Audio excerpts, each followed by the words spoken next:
Hello, everyone. Welcome to Real World English. I'm Emma. And I'm Jake. We're really happy you're joining us today. Today, we're talking about something really important for English learners, how to talk about news and current events in English. Exactly.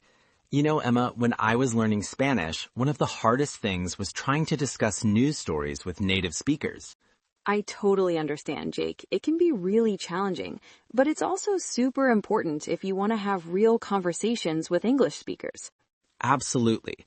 So today, we're going to share lots of useful words, phrases, and tips to help you talk about current events confidently. And we'll keep everything simple and practical, we promise. Let's start with the basics. Emma, what are some simple ways to bring up a news story in a conversation? Great question. Here are some really easy phrases you can use. Did you hear about is probably the most common one. That's a good one. Like, did you hear about the football match yesterday? Exactly. Here are some more. Have you seen the news about, or did you read about, or even just have you heard? Those are great and really simple too. You could also say, there was something on the news about, or I saw an article about.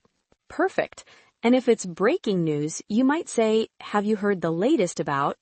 Or did you know that? That works well too. Let me give our listeners a real example. Jake, did you hear about the new park they're building downtown? No, I didn't. Tell me more about it. Well, they announced last week that they're building a big new park with a lake and walking paths. It should be finished next year. That sounds amazing. And that leads us to our next point. How to respond when someone mentions a news story. Yes. What are some ways you can respond when someone asks if you've heard about something? If you have heard the news, you might say, yes, I did, or yes, I saw that on the news. And if you want to add more, you could say, yes, isn't that interesting? Or, yes, I was just reading about that. But what if you haven't heard the news? Then you might say, no, I haven't heard about that. Or, no, what happened? Or simply, really, tell me more. Or, I missed that. What's going on? That's what I often say. Those are all great responses. And remember, everyone, these are very natural phrases that English speakers use every day. Let's practice with another example. Emma, did you read about the new movie that won all those awards last weekend? No, I missed that. What movie are you talking about? It's called The Silent Path. It won 5 awards at the International Film Festival. Oh, I need to check that out. And see how natural that conversation was? It's that easy. Now let's talk about some common words we use when discussing news stories. Good idea. First, let's talk about types of news.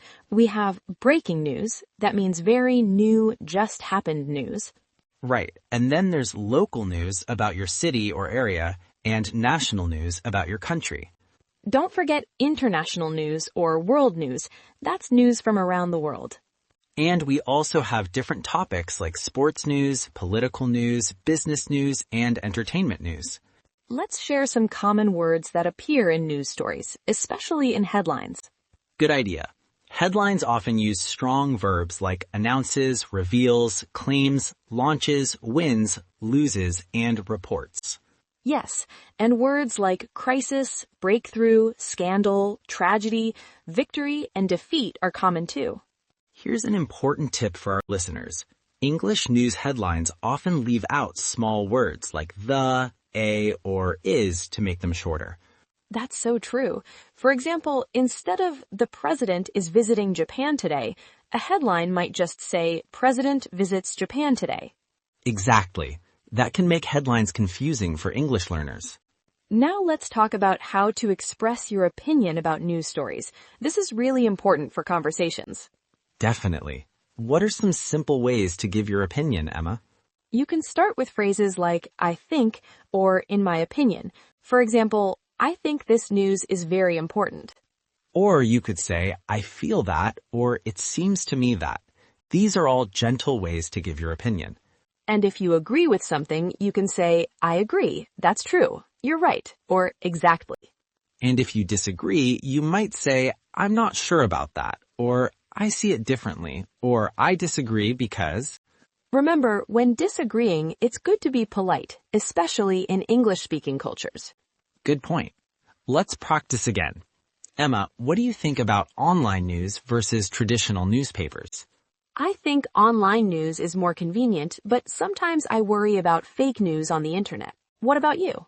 I agree that online news is convenient, but I still enjoy reading a physical newspaper on Sunday mornings. There's something special about it. That makes sense. See, listeners, we expressed different opinions, but in a friendly way. Now let's talk about how to ask questions about news stories. This is great for keeping a conversation going. Absolutely. The classic questions are who, what, when, where, why, and how. Those are perfect starting points. So you might ask, who was involved? What exactly happened? When did this happen? Where did it take place? Why did it happen? Or how did it happen?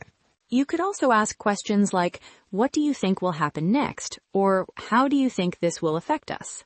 Or have you heard any updates? That's a good one for continuing a conversation about a developing story. And don't forget, where did you hear about this? This can help you find new news sources in English. Let's practice asking questions about a news story. Emma, did you hear about the big technology conference happening next month? Yes, I did. It sounds exciting. Where exactly is it taking place? It's happening in San Francisco. All the major tech companies will be there. Who's going to be the main speaker? The CEO of that new AI company, I forget the name, and they're going to announce some new products too. How long will the conference last? 3 days, I think, from Monday to Wednesday. See how those questions helped us learn more about the news story. Questions are powerful. Now let's discuss where you can find news in English. This is really important for practice. There are so many options these days. What are some good sources for beginners, Emma? For beginners, I really recommend websites like News in Levels or Breaking News English.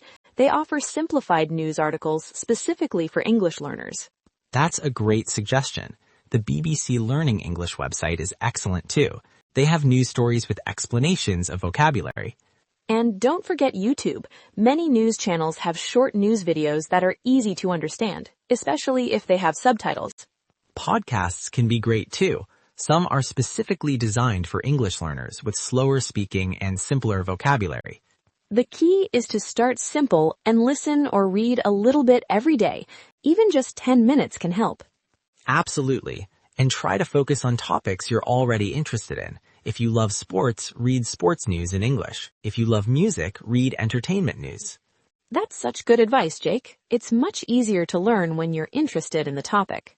Now let's talk about a few more advanced phrases for discussing news for our listeners who are ready for a little challenge. Good idea. Here are some useful phrases. According to the article, or the report mentions that, or based on what I read. Those are great for referring to news sources. You might also say, it was reported that, or sources say. And when sharing information that might not be 100% certain, you could say, apparently, or it seems that, or from what I understand. Those are really useful phrases. And if you want to add your reaction, you might say, I was surprised to learn that, or I was shocked when I heard about.